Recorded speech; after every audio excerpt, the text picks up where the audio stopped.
the senator, while indoctrinated, could not explain his toxicity.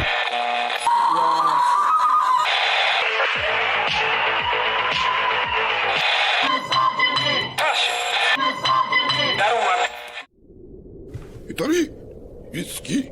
Oh, Italy, you could never unlock my secret. Oh, no, suddenly, no, leave me.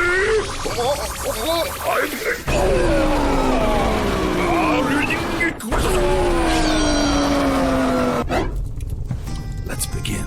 Indeed.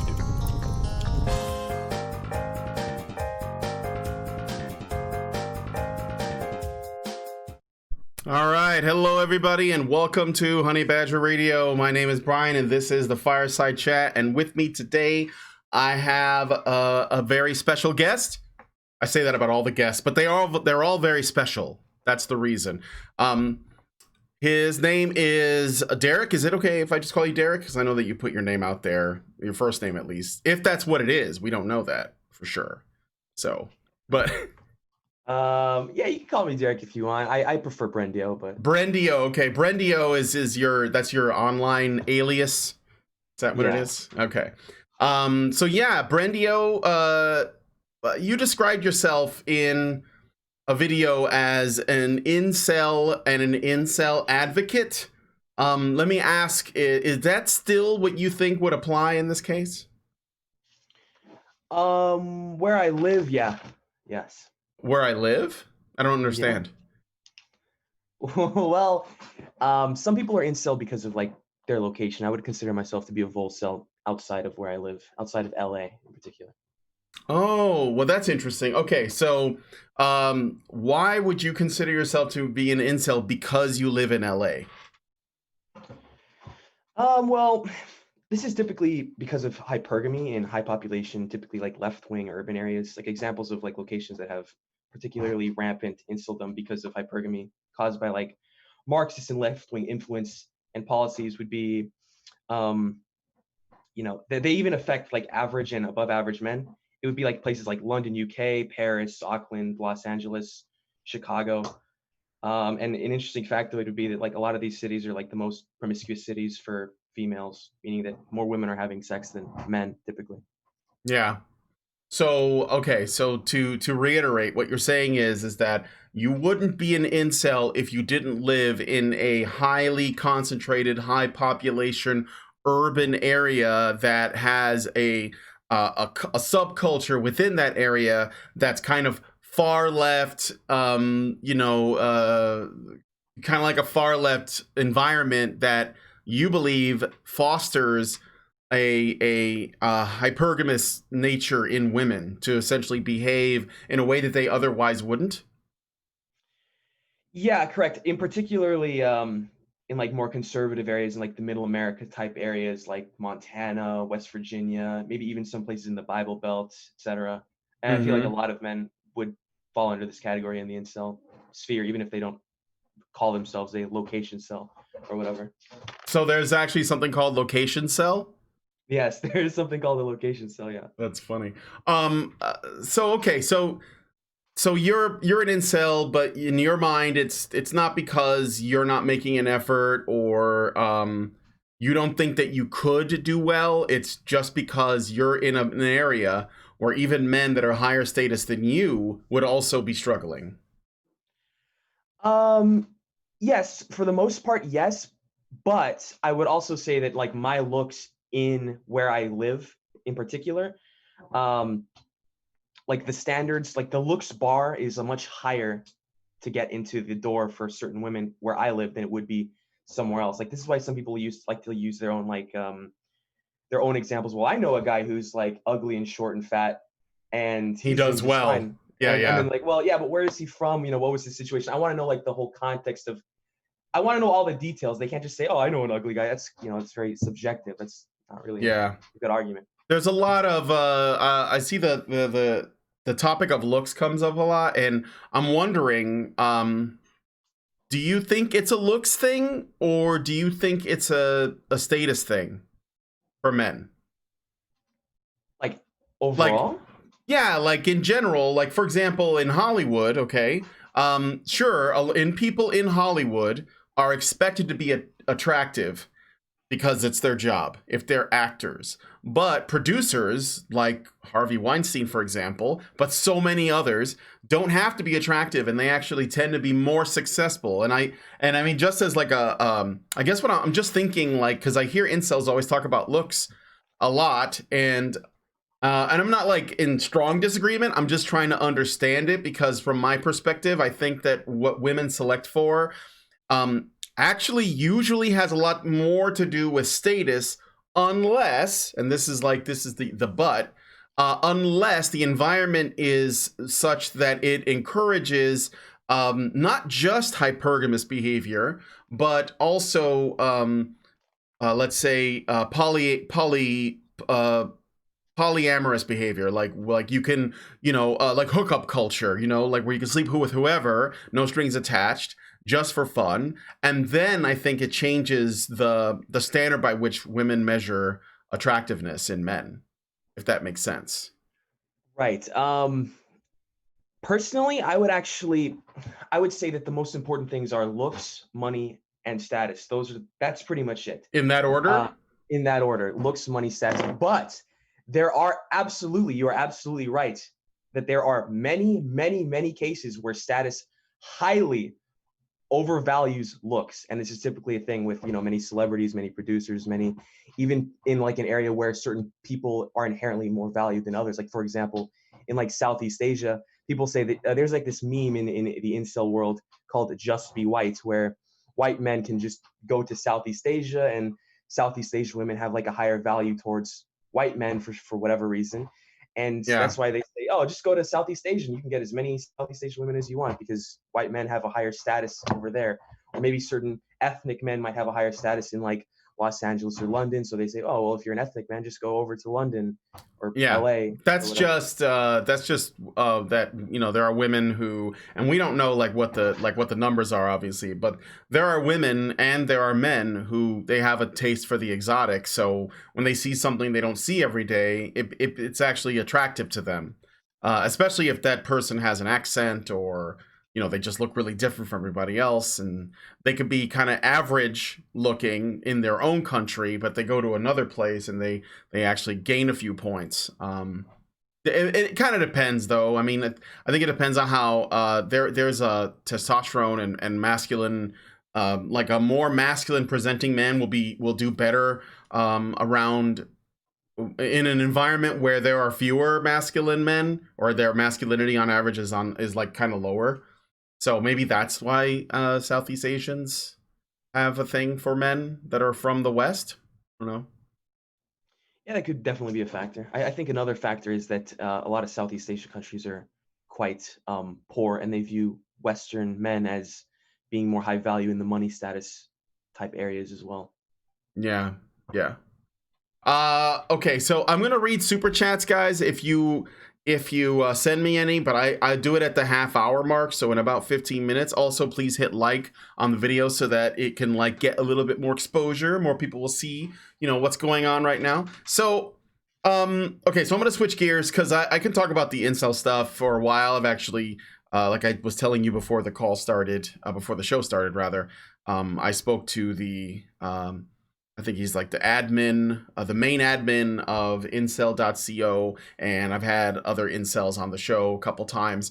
I think that, with what happened with Elliot Rodger and Alec Banassian, it's just created an environment that basically encouraged not just leftists, but like normies on the internet, normie women and the white knights that love them, to use the term incel as a slur to attack anybody that they don't like. And I think that humanizing people in that condition, in that state, I guess you could say, is something that I personally, I personally try to do.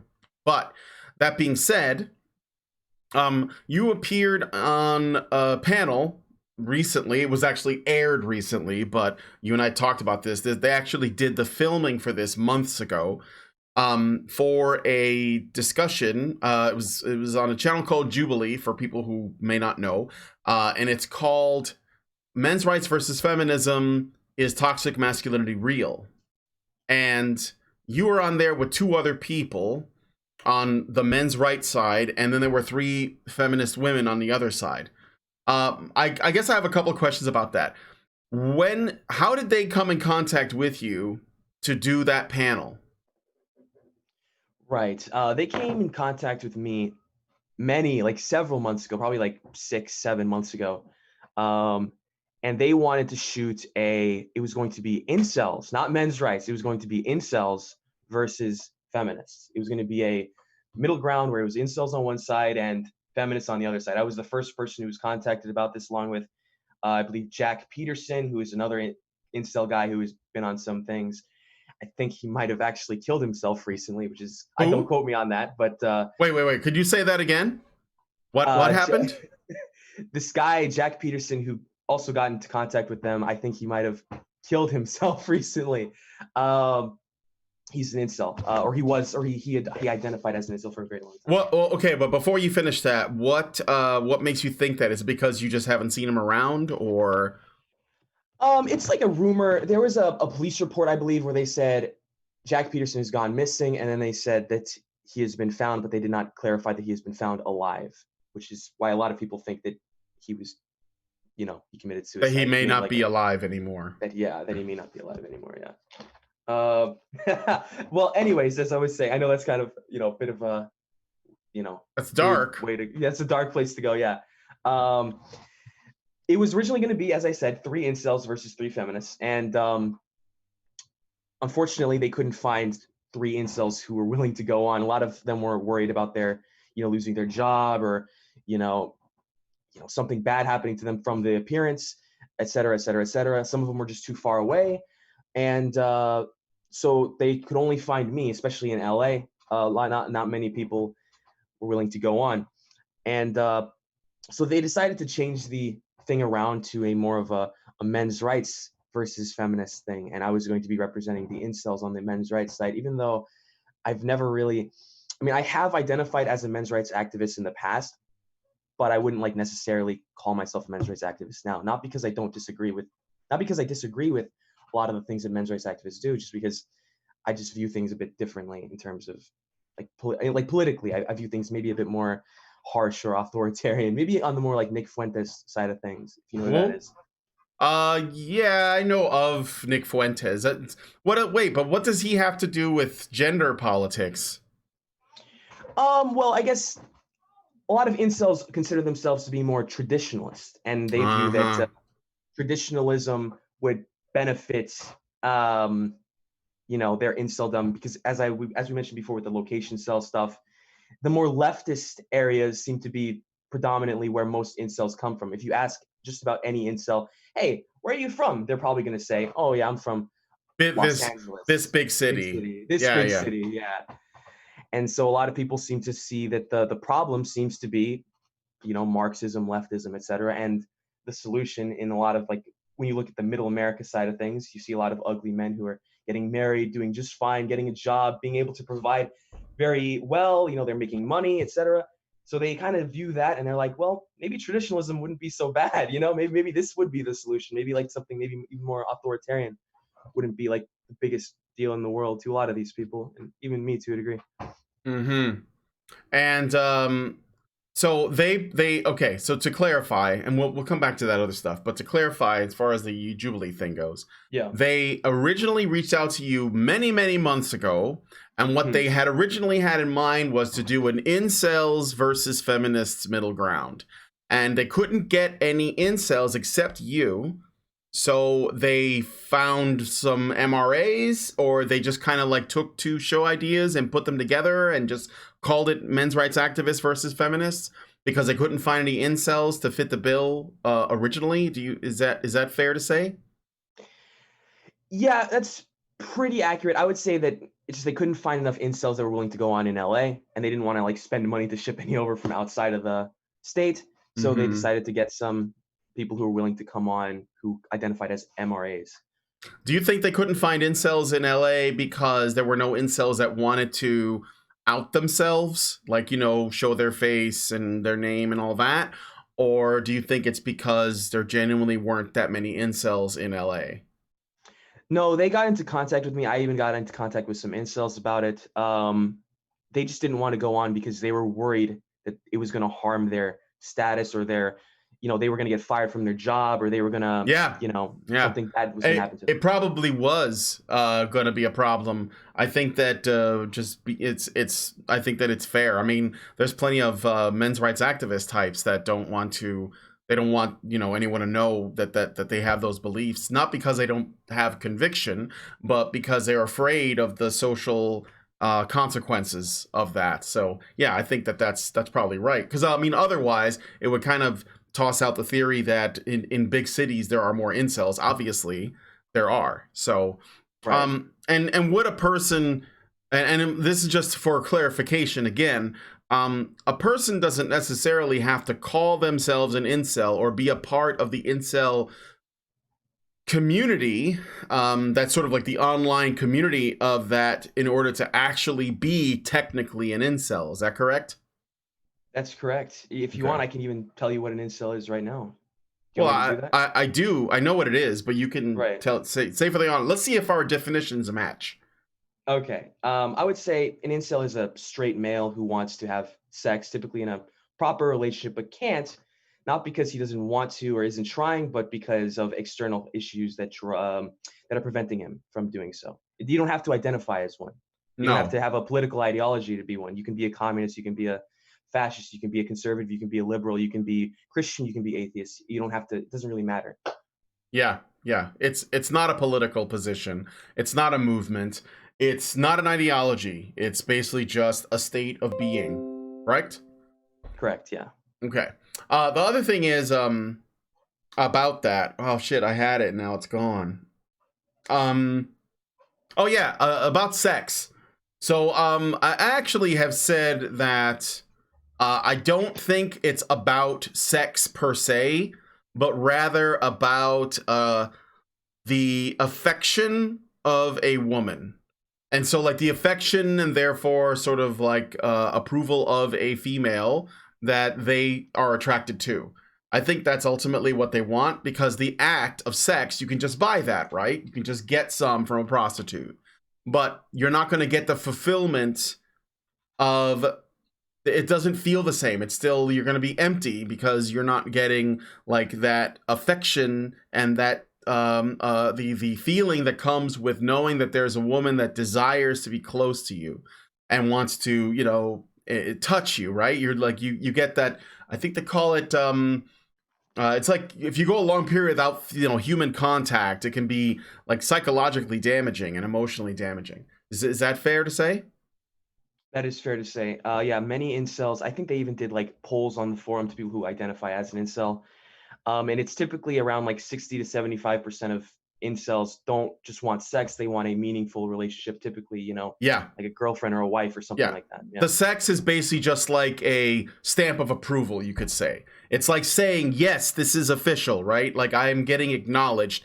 And the sex act is basically just like, it's like getting a kiss. It's like, someone holding your hands. It's like someone, spending time with you in public and they don't care that people see you together. It's stuff like that. Because if you had a sexual partner that wanted to sleep with you but didn't want to consider you a boyfriend, didn't want anyone to know that you guys were doing this, didn't want to be seen in public with you, then you might get the sex act, and you might even get some of the cuddling that comes with it. But the fact that you have to keep it secret, and that she's ashamed to let anyone else know that it's happening, that will actually have negative, that will be difficult to deal with, right? So it's not like the full I guess it's not like you're getting that full kind of validation, So I think that's ultimately, I always say this, the incel thing, because the thing is that when they talk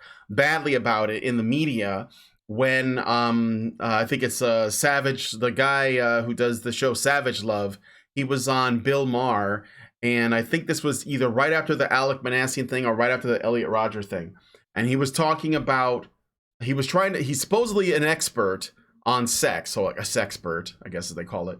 And he was making these assertions about incels, being what's the word, entitled to sex from women, and that's all they want from them, and that's why they murder people and so on. And I think that to work from that, and of course he called it a movement too, but to work from that going forward, you're missing the plot completely, and I have to question your credentials. So I think it's all about touch. I also believe, as you said, I think the majority of, but I don't know the data on it, the majority of incels are men with, they got disabilities, they they may be in wheelchairs, they may be dealing with all kinds of significant problems. They're not just overweight, or they feel like they have no confidence, or they or they're just kind of greasy and lazy or whatever. Is that also fair to say? I wouldn't say that the majority of them have like a deformity, but like I would say like the majority of incels typically are incel because of like where they live. That's my view. You think it's mostly about location? I think personally, I think it's mostly about location. Okay. Just from what I've seen. All right. That makes sense. So, like, why wouldn't they just relocate? I know that that's not easier said than done. I get that.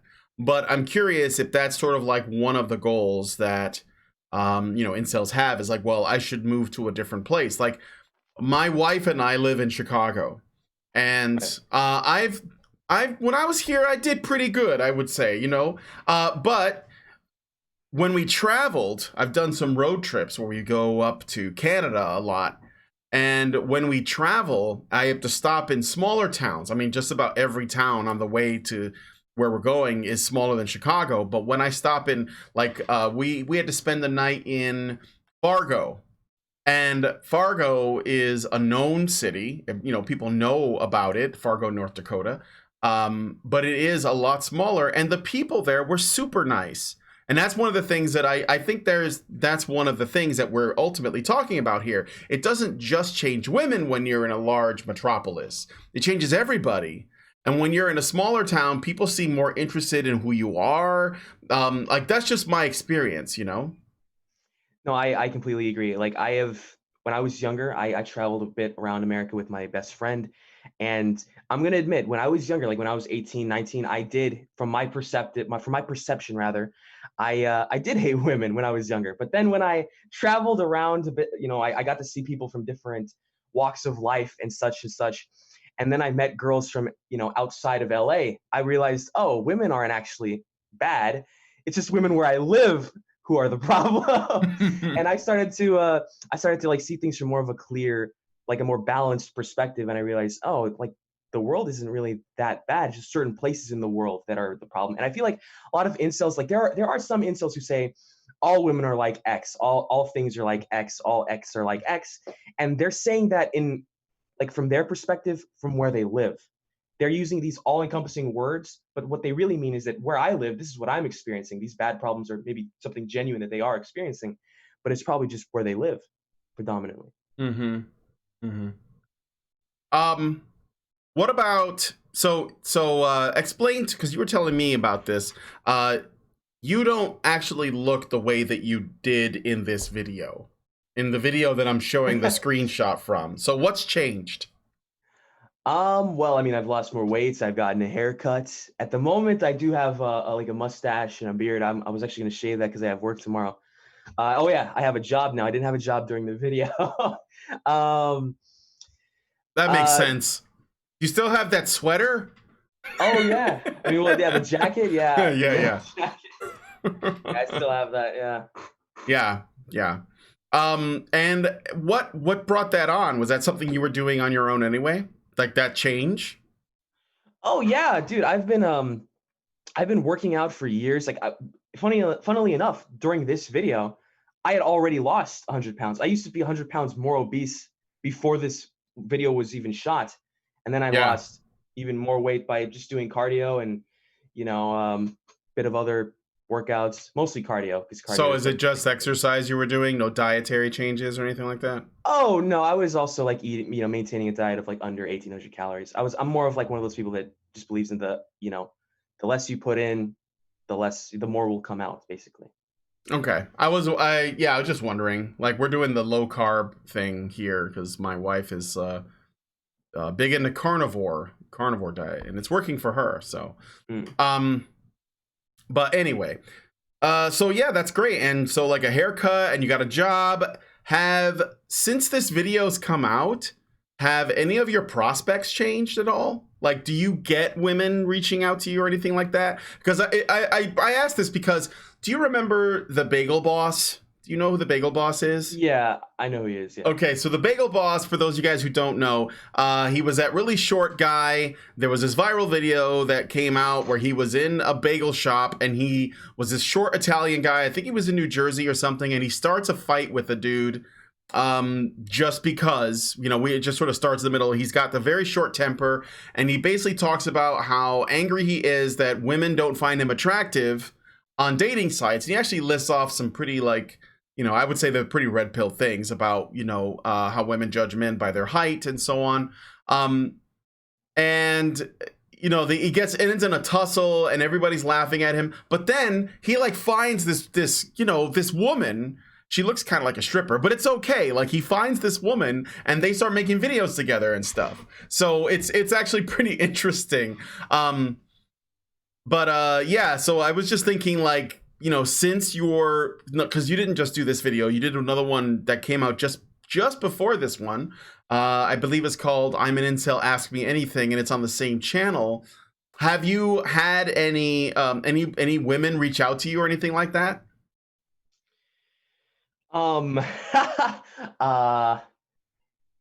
Yeah, but not from LA. I'll just say that. Yeah, sure. Of course not. I mean, that makes sense, but I was just curious because, and look, are you part of any incel communities like incel.co or any other forums or anything like that? Yes, I am very active on the forum. Yeah. Okay. All right. The reason why I ask is because the guy who runs the forum, who I talked to, he told me that if an incel stops being an incel, what often happens is they get banned from the forums or they get kicked out or chased off or something. Do you know what I'm saying? Yeah, I know what you're saying, but okay. I would still consider myself an incel. I wouldn't consider, because I am not having sexual relations with anyone where I live. I haven't gone anywhere. Are there prospects that I have in my mind? Like maybe I have some prospects that I have plans with. It's a possibility. Maybe we'll see how things go. But at the moment, I am in LA. I am an incel where I live. I cannot afford to leave yet. Mm-hmm.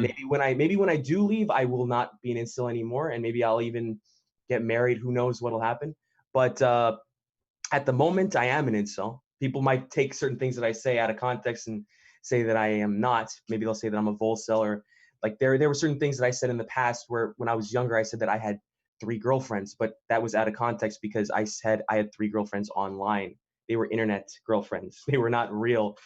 So yeah, there are people who on the forum who love me. There are people on the forum who hate me. There's some people who say that I'm a fake still. There's some people who are rooting for me and they like that I'm bettering myself by working out, etc., and trying to do all I can to escape LA and all that stuff.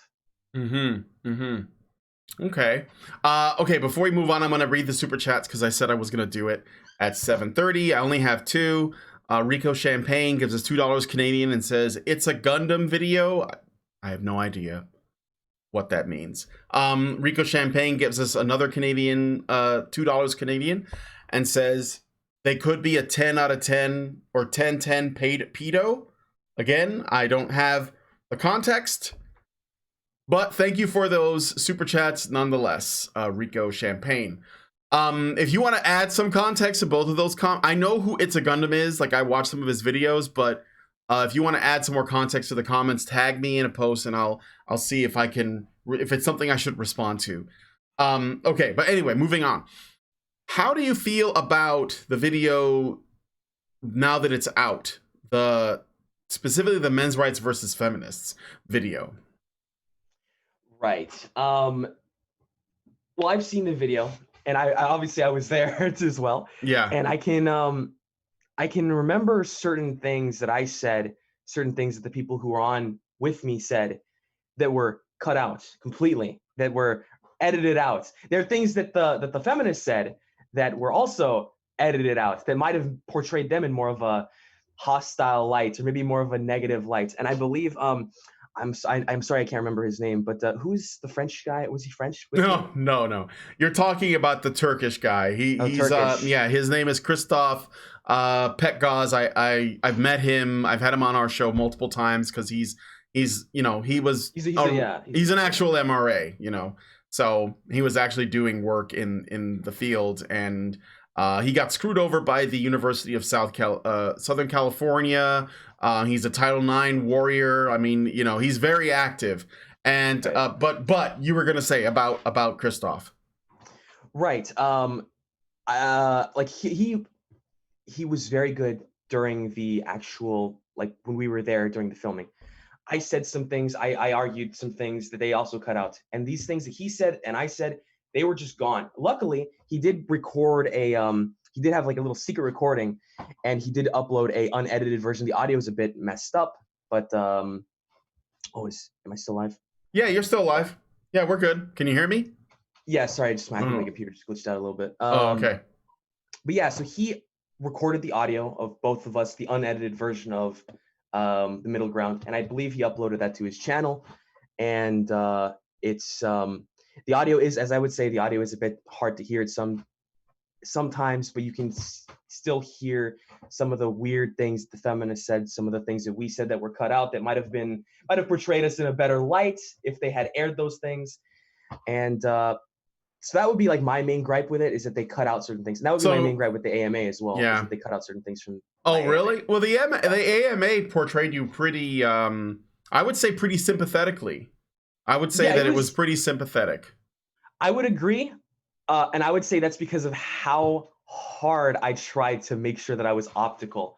But they still cut out some things. Like, for example, when I was referencing a study, they made it seem like I didn't know what the study was. But when I was actually there, I was like, I'm pretty sure it's the Family Institute of blah, blah, blah. And they cut that part out. So, yeah. Okay. Yeah, because when we, so the reason why I bring it up is because when we watched it, you know, like Honey Badger Radio is a men's rights channel. It was founded by women. It features mostly women that talk about men's issues. And I'm just like the producer because I guess, you know, they're still women and somebody needs to do the tech. So,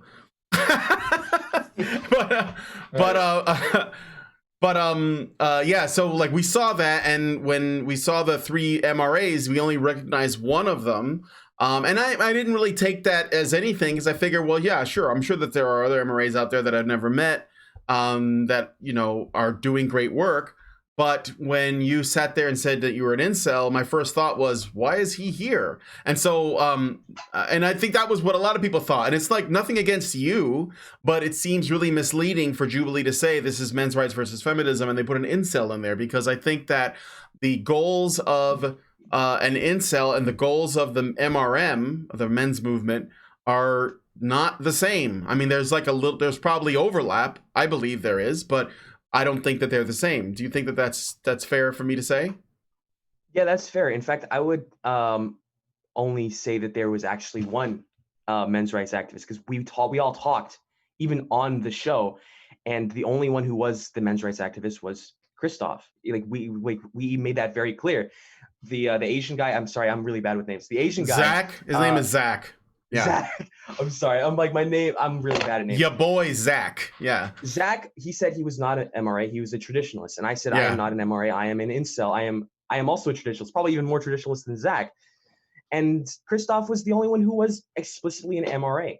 Mm-hmm. So that's just how they portrayed it. They just portrayed us as. We even said during the debate with the feminists, we're not MRAs. All 3 of us have pretty different worldviews. Like Zach is more of a traditionalist, you know, Christoph is more of an MRA, and I'm more of a hardcore traditionalist. So, yeah. Yeah, and actually it's funny, because I think this was by design.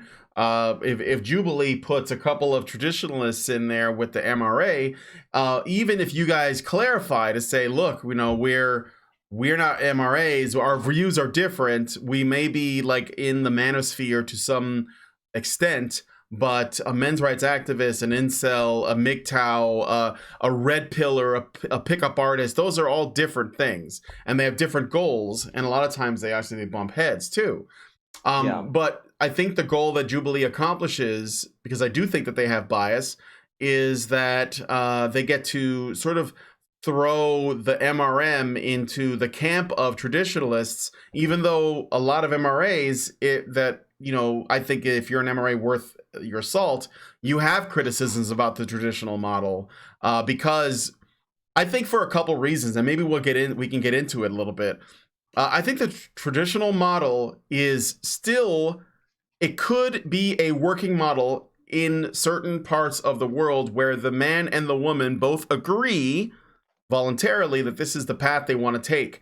But I think in a lot of ways, we're actually we're beginning the decline of civilization. And I think that the amount of freedoms that we have, and when I say freedoms, I don't mean rights, I mean social and cultural freedoms that we have afforded or given to women have been so much that there is no way to go back to a traditional model, because we have effectively given women a tremendous amount of authority and almost no responsibility. And that, you can't, I think it cannot be maintained, in my opinion. And I don't think we can turn that train around. It's like left the station and there's no going back. And I also believe that if that is what's going to happen, then the men also need more sort of freedom from the system so that they're not stuck in their gender role and women are free not to do their gender role, because that's kind of where things are now. Does that make sense? Yeah, I get where you're coming from. I would obviously disagree with some bits. I would say that we can go back to a traditionalist society. It depends how we do it. I don't think we can do it through like force. I think we probably have to do it through the same tactics that got us here in the first place. We'd have to like fight fire with fire. I feel like a lot of people in the forum and in like the incel community, even though we vary in political ideology and beliefs, a lot of people believe that the way that we got this way was through like this Marxist subversion of society, like the breakdown of traditionalism, et cetera, et cetera, et cetera. Even if we have like different ideologies and worldviews, we believe that that was the original cause. It was this increase in hypergamy and et cetera, et cetera. If we can use the same tactics, the same subversion, but in order to like spread the truth, in order to like be better, it might take like a while. It might take 50, 60, 70 years. It might take even longer. But I think if we, push at that and we keep, pushing at the bad foundations that exist right now, we can go back to the past. And I have my own beliefs about like women's rights and all that stuff too, that I can maybe elaborate on. Do you think, because I think you said this in the video, like that going back to patriarchy or a patriarchy is not a bad thing. Do you think, how do you define, first off, did you say that? Let me ask you that. Did you say that? I did say that, yes. Okay. How are you defining patriarchy? That's the next thing I want to know, because there is the definition that we've used for many, many years, and then there's the feminist definition, which is not the same thing. Right. I would say like a patriarchy is just a society where men are at the top and they control everything in a loving, fatherly way. That's what I would say. Say a patriarchy is. Now, so what you're saying is a society where men have authority, but they also have responsibility. So like they're not, it's sort of like what our government is supposed to be. Like when for example, we elect someone for president, that president is not our ruler. That president serves us, right? That's they're only being elected because they're supposed to act in our interests, in our service. That's really how it's supposed to be.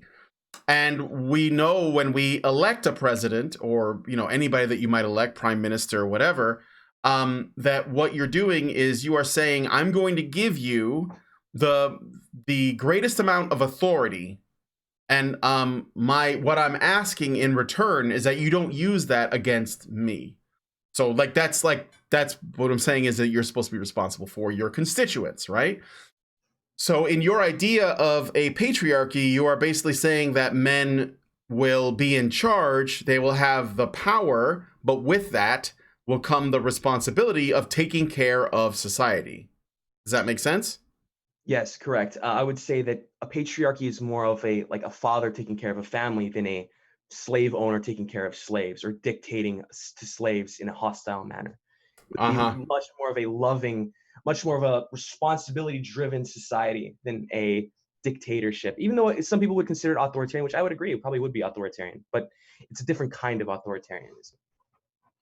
Well, okay, so the reason why I asked this is because we talk about about other people who comment on feminism. A lot of times you'll see right wing pundit types such as Steven Crowder or Lauren Chen. He used to be known as Romy Millennial, and so many others, Ben Shapiro, whatever, and they'll talk about patriarchy, and they'll talk about the patriarchy of feminist imagining, which is sort of like the Handmaid's Tale, right? And what we believe is, and I think this is absolutely true, the patriarchy of feminist imagining never ever existed. There is no such thing, not even in the Middle East. Never existed, right? Even in authoritarian conservative societies like the Middle East, there is an expectation that the men take care of the women, which means the men are not themselves free because they have a job to do that they have to do. There's an expectation. So in your model, you would also be saying the same. You would say that, yes, women would be cared for. However, they may be less free, but more secure. But men, they will also be not absolutely free, because while they may be granted more, let's say, authority over women, they will also, that comes with, like I had said like 3 times already, responsibility. Is that what you were thinking about? Yeah, absolutely. Yeah, for sure. Okay. The other thing is, okay, so like, how do you said that we just have to push the other way, and I'm entertaining this idea. I think that this is like we're never gonna get there.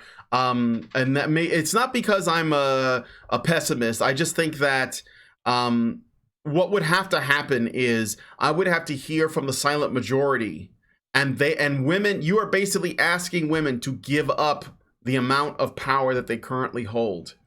And I don't think that they would do that because it goes against their best interest, unless, of course, they felt like they had to, I suppose. I'm not sure. I'm just entertaining this idea, just to hear it out. So, do you think that, and maybe this is just going too deep into it, but I'm trying to understand where you're coming from.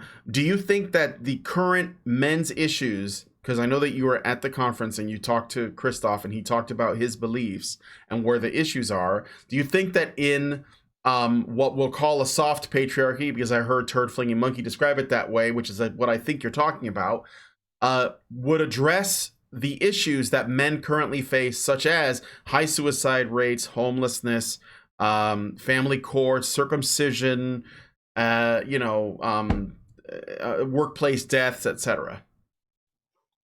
Like, would a patriarchy solve all those problems? Well, would you think that is like the path? I wouldn't say like overnight, but like, do you think that is the path to addressing those issues? Absolutely, yes. Okay. And can you expand a little bit on that? Have you thought about this at all, or I have. Okay. I have, yes. I would say that, obviously it would be a long process if we were to go back to this model. And I say go back, but I would also want to implement more like modernized, we have, technology developed a bit, we have certain things that are quite different than they were 100, 200 years ago. Obviously, we're going to have to do some modernizing to a traditional system, but it would still be traditional in the sense that, the man is at the top. And I would say, we can look at divorce rates, for example. And we know that a lot of the time women are like the primary initiators of divorce. Yep. 70% of all divorces are initiated by women. True, yeah. And if we lived in a more traditionalist society where people, waited for marriage, they waited till, they found the right person, they pair bonded with them. When you say waited, do you mean like saving themselves sexually for marriage, like their virginity? Yeah. Okay. Yeah. As well as, women might not be allowed as much into the workforce. Men would be making more money as a result. various other factors, I feel like this would lead to less suicide among men. This would lead to less divorces. This would lead to more overall happiness. This would lead to more overall productivity. We would probably see a golden age of just about every facet of life, whether it be science, whether it be, economics, happiness, etc. I feel like all of this stuff is connected. If men and women are not happy together, then society cannot work properly. We have to be functional as a pair in order for society to function at all. I agree with that. I think that the biggest, all of the problems that we face in our world today that people are discussing, whether they're political or the issues between the races or the issues between nations or religions or lack thereof, all of that comes down to the relationships between men and women. And if you can address the problem, the growing chasm between men and women, all of the other stuff would solve itself, in my opinion. I agree. Yeah. Yeah. And okay, so the problem is that look, I'm not against, like I said before, I'm not against the idea of people electing voluntarily to get together, get married, save themselves for marriage, get together, get married, start a family, and all of that, all that good stuff. Not against it if people want to do it. I can't see how you could authoritatively make people do it. Now, I've heard Jordan B. Peterson was on an interview with Vice magazine. It was a couple years ago, and he said, I think it was on Vice magazine, or maybe it was something else. I think the incel thing came up, and he was talking about it, and he said something about culturally enforced monogamy. Do you remember that? I do, yes. Yeah. Is that something that you're kind of talking about, where it's not like the state itself intervenes and makes sure that people are, saving themselves for marriage, and that like marriages are arranged and this kind of thing, but more like a culture on a cultural or social cultural level? To a degree, I understand what he's saying from like a culturally enforced monogamy. But I would say that there are some state aspects you can use, but not to force people to do it, but just to like guide people in the right direction. For example, you mean like have like incentives? Yes, like tax incentives, for example. Like we could have like incentives that people get married at a certain age, or people get married with a certain person at like a certain time. Like if you have this many kids, maybe you'll have more of a tax break, etc. In a marriage, not alone. We wouldn't have like these single mother incentives and to like mooch off the government incentives, etc. We'd have like incentives that. So you'd have to eliminate the welfare state, or at least shrink it down a lot. So you're talking about, okay, so eliminate the welfare state, so that people are not incentivized to use it, but rather you do a reverse incentive. Is that what you're saying? Right. Like, okay, people would have a tax incentive to get married, a tax incentive to have kids, a tax incentive to do, under a marriage, obviously, to have a traditional life. In order to like be a productive member of society, you will be rewarded as a productive member of society. And it doesn't mean that you can, if you want to be unproductive, you can, but you're just going to be rewarded a lot less. Yeah, I mean, I guess that doesn't sound authoritarian to me. I don't know. I mean, like, yeah, it is the government doing it, but it doesn't sound authoritarian. But then, like, what do you do? Because, okay, so the way that our government works is, I mean, we do elections, right? Right now, the majority of voters are women, and they're also the majority of people who go out and vote. And the men who vote usually vote in women's interests. So it's not just women voting in women's interests, but it's men voting in women's interests. Sometimes those men think that lower taxes are in women's interests because they want to bring home more to their wives or girlfriends. But as long as that exists, and I'm not saying we have to take away the vote, maybe you will argue the opposite, I don't know, but as long as women have political power that they're never going to give up, I don't think, then I don't think that we could change things on that level. So it has to change another way. On top of that, we have to consider the fact that if you are a child that is born in the current year, you are very likely to be born into a home where you don't know your father, and you're raised by a single mom, and that single mom is either working or she's on welfare. And that single mom puts you into, you as a child, she's more likely to beat you because she doesn't have the help of a man to, you know, or she will bring a boyfriend in the house or a stepfather. And the stepfather is also more likely to beat you because it's not your kid. And on top of that, you're more likely to go into a publicly funded healthcare system. And perhaps all of this is more urban, like larger cities, which could be part of the problem that sort of brings us back to the beginning. But they're more likely to go into a healthcare system. I mean, not healthcare system, I'm sorry, daycare that's a state-funded one that's run by feminists, because a lot of feminists work in daycare. And then you're going to go to public schools, which is also run by feminists because feminists run public schools. Leftists in general make up 85% of all schools. And so you're going to be around these people that are feeding you their, I put in quotes, education for all of your young life. And if you manage to somehow survive all of that without becoming indoctrinated, you'll still have to deal with the fact that, you know, the majority of the people that you're around have adopted that worldview because the state and leftist ideologues have essentially raised your children. And so you're going to hear the kind of stuff that you're talking about, and it's going to make people think that, you know, you want to actually bring about the Handmaid's Tale because that's what it sounds like to them. And of course, the Handmaid's Tale is ridiculous because we could never, ever live in a society like that, ever. But going back to where I was saying before, so that's the system that you're up against. And that's just... Well, no, I mean, that's the system that you're up against just off the top of my head. So have you thought about that, and what do you think should be done? Like, where do you even start to take that apart?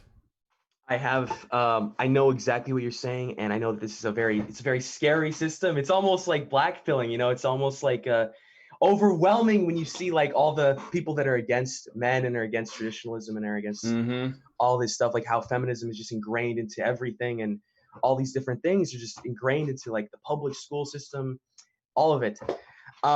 Where do we start? I think the thing is we have to appeal to the public at large, and the way that we do this is by, you know, get involved like with your local politicians, get involved with like the local political levels, you know, try and get involved with like local elections.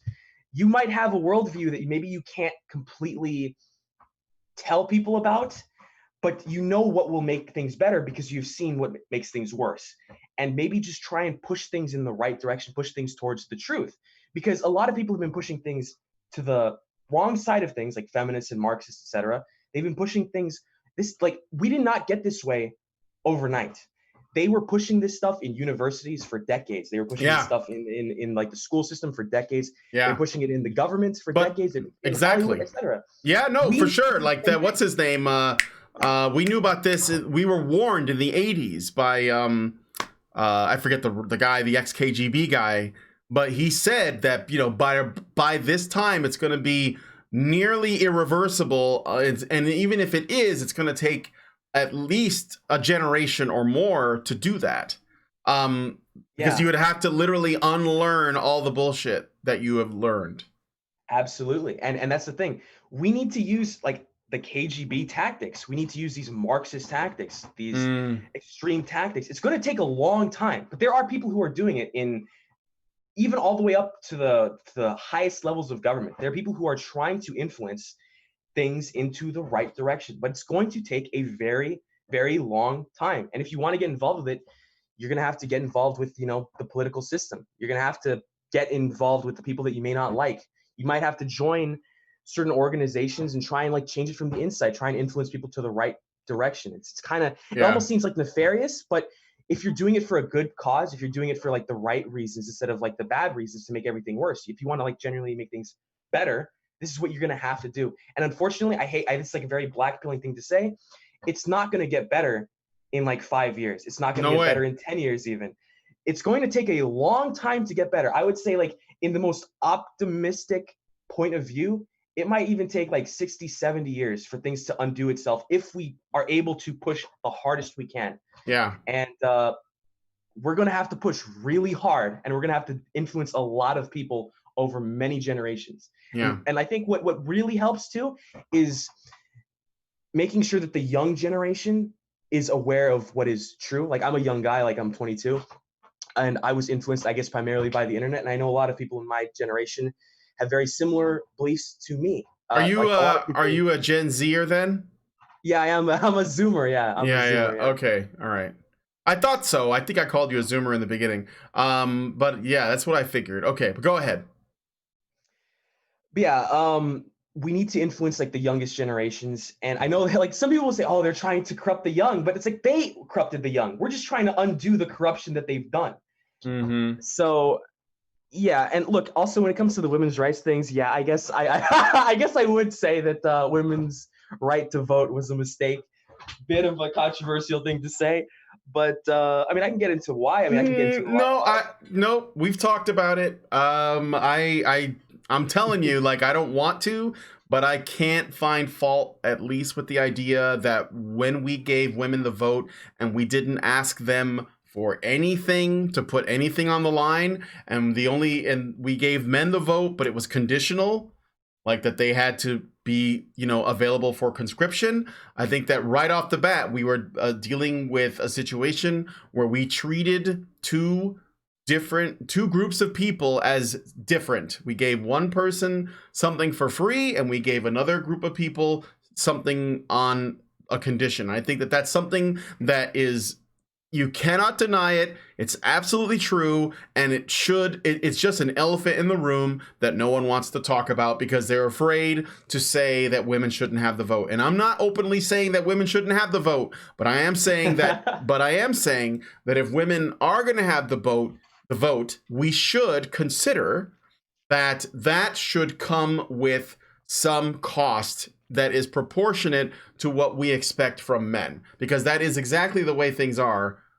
And it's unconstitutional. And actually, the guys at NCFM, the National Coalition for Men, a men's rights group that goes way back to the 70s, like at the tail end of the second wave feminist movement, they themselves recently made some progress, and they're currently in a legal battle to acknowledge that the fact that we ask men to sign up for selective service and be available for the draft if they want the vote, and not only that, but if a man does not sign up for the draft, not only can he not vote, but it's against the law. So it is something that he will be penalized for, and we don't ask that of women. And they said that is unconstitutional, and that women should be either out of the draft, or the men shouldn't have to, like, they should get the vote for free, right? They should just get it just like women have it.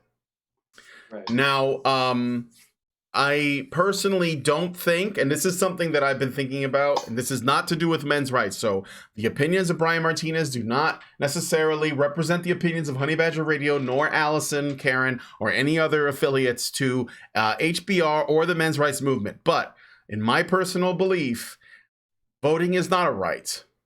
Voting is a privilege.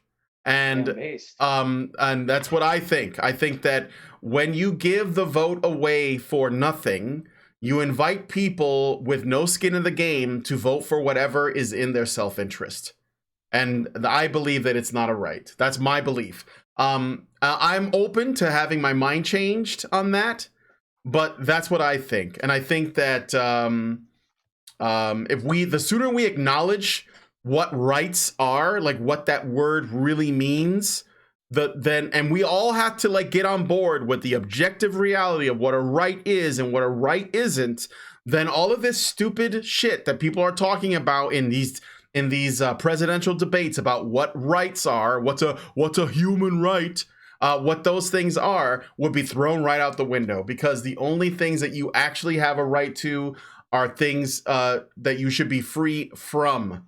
And I think that that's ultimately like what, in a fundamental way, that's what a lot of this argument and discussion and debate around the women's movement, whatever you want to call it, is about. It's about people, feminists, male or female, doesn't matter, people who are acting in the interests of women without considering that it doesn't come without any sort of splash damage or collateral damage, basically demanding that everything that makes women uncomfortable is just another right that they don't have access to.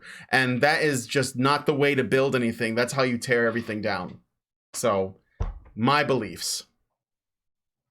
Right. I mean, I would agree that voting is not a right either. So, hey. Yeah, it's not, though. I mean, like, I don't think that that's edgy. I mean, yeah, people think it is, but it's not. So I don't disagree. All right, so I feel like I'm not pushing back hard enough on stuff, but you haven't really said anything that unreasonable. My only issue is that the problem with tradcons is that they ask, and this is the reason why I'm trying to like get into the root of it. The problem with tradcons is, or traditional conservatives, is that they ask men to do their job, but they don't ask women anything. And so like we need to like understand that women cannot be allowed to do whatever they want if we're going to try to build something together. They have to get on board, and this is what tradcons do. They ask men to man up.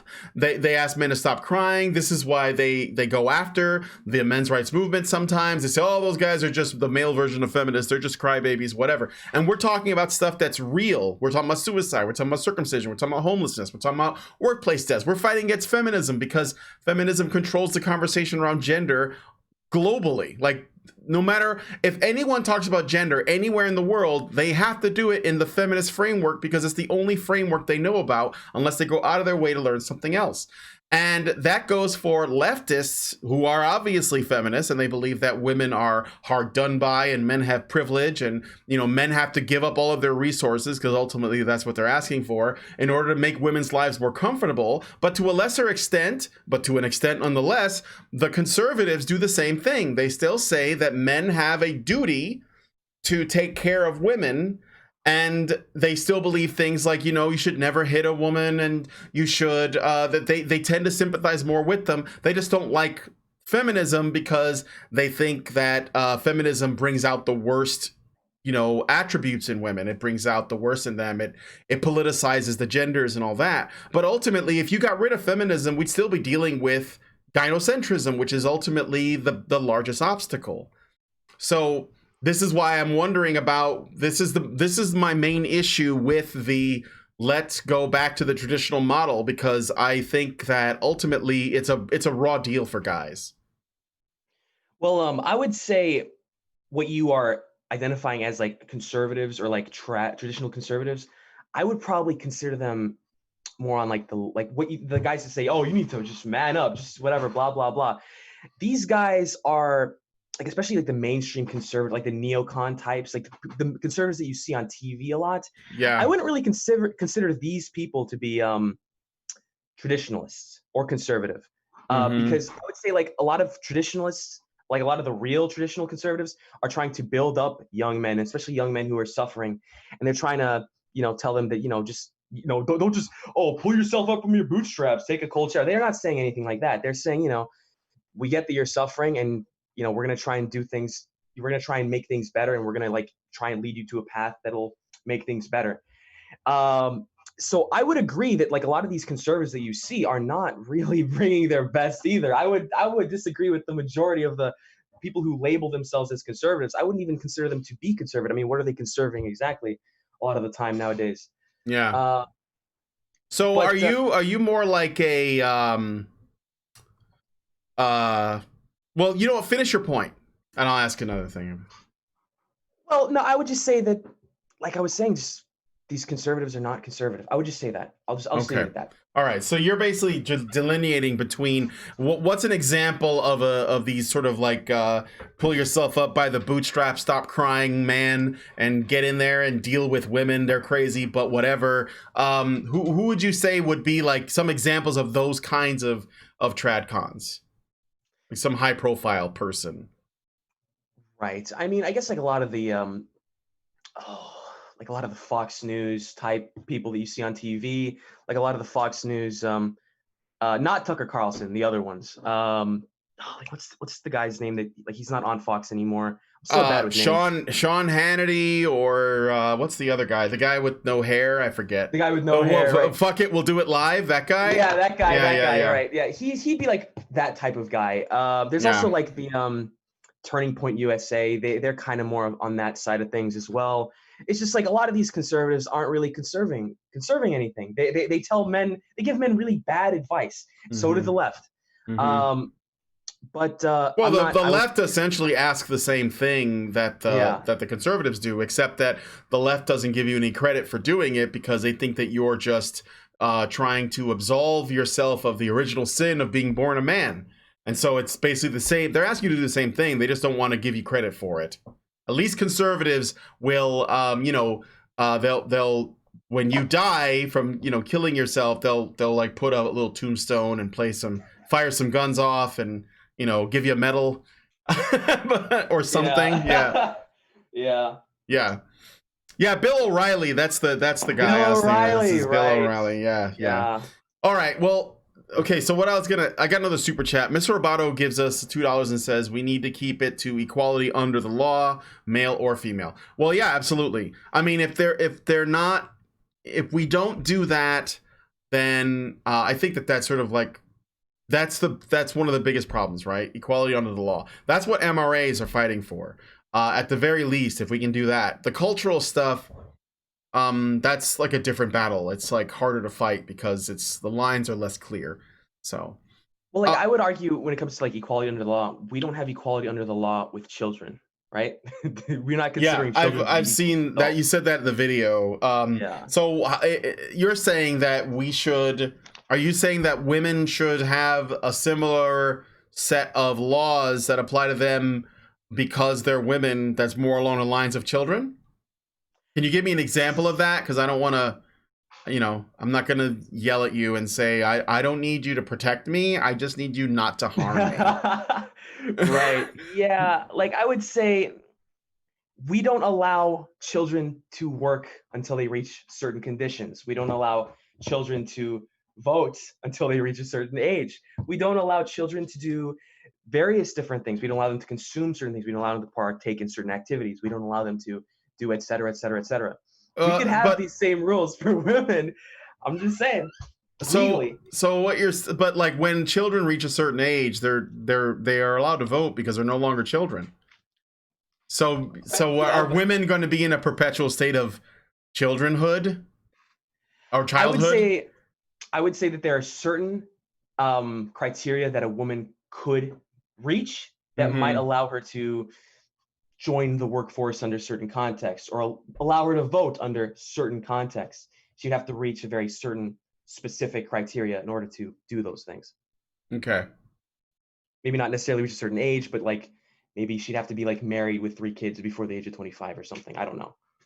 What about what about the Starship Troopers model where we don't make it a gender thing, but we allow any citizen or any civilian, the opportunity to become a citizen. Have you ever seen Starship Troopers, the movie? I have not, but I've seen like. Oh my God, dude. Okay, I gotta. Show's over. We're leaving. You haven't seen Starship. I'm just kidding. You should watch it. It's got some interesting stuff in it that deals with the world building, and they do this thing in Starship Troopers where everyone it's like a global government, and that's a whole other conversation. But the government has it set up to where there are civilians and then there are citizens. And civilians, they can work, they can own businesses, they can live, own property, etc. But there are certain things that they cannot do. And in order to do those things, such as vote or I think there's certain jobs that they need, like, run for office, etc. They have to become civil to do that. They have to become citizens, and a citizen has the right to vote. They have, the ability to get into politics as a politician and so on. But that means that they have to sign up voluntarily to join the military, and it's sort of like a system. But the point is that there's a system of meritocracy where the average person has certain rights, but then there are citizens that have more privileges that they have to earn by serving their country. So like I was just something that I have been thinking about. If you've never seen the film, you should. But that's It's an example of creating a merit-based system that gives people privileges while not penalizing people who don't want to pursue that. And if it just so happens, because when you give men and women the freedom to choose, and you know this because of the wage gap, if it just so happens that most women don't think that they want to put their butt on the line by joining a military, and they'd rather just stay a civilian because they get to enjoy, enough of the freedoms, but they also get to live a secure life, then it works out for everybody, provided that it is, as I was saying before, provided that is voluntary. And that's sort of like the important distinction. Right. I get what you're saying. I would have a couple problems with that. I mean, I know what you're saying, but yeah, sure. For example, women shouldn't be joining the military anyway because physically their muscle and their bone structure aren't really, it's just not, they're not designed for that, not biologically. Oh, I hear you. I think that I think that if you join a military as a woman, you don't have to be in combat. You can do something else. And I think that the testing should be the same across the board. No special favors. And from my understanding, guys I've spoken to that are in the military have told me that they are very lax with women, and a lot of women that are, with women specifically, because there are men who can't meet the physical standards to get into the military, that maybe there are women who do better than them, but because those men don't, they can't pass the physical, they're out, they're going down washout lane, but the women who are actually not doing as well as those men, they get in. And right. Yeah, so, I've heard similar things as well. Yeah, I mean, I've heard that as well. And a woman on the team changes the entire dynamic because all the men, whether they're involved with her or not, Want to protect her, right? Yeah, they risk more because they want to protect her, for sure. So it's difficult. Yeah, there are other problems with like the military dynamic between a man and a woman as well. Like I can give you a hypothetical. This might have even happened. I can't remember for sure. We can have a woman in a squad of men. Let's say they're in a squad of like 4 men. It's like 4 men and 1 woman. And let's say one of the men falls in love with the woman.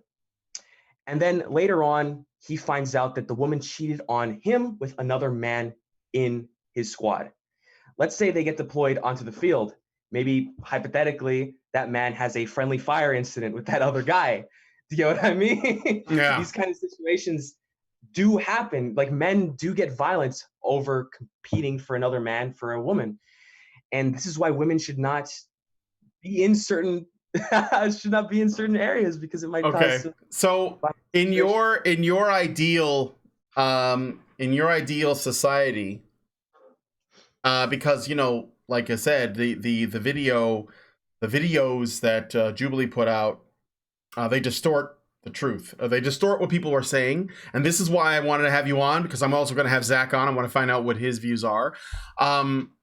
I'm giving you an opportunity to come out and say what you want to say, unedited, untouched by, post-production. That's why the show is live too, because I don't fuck around with the, with any of that.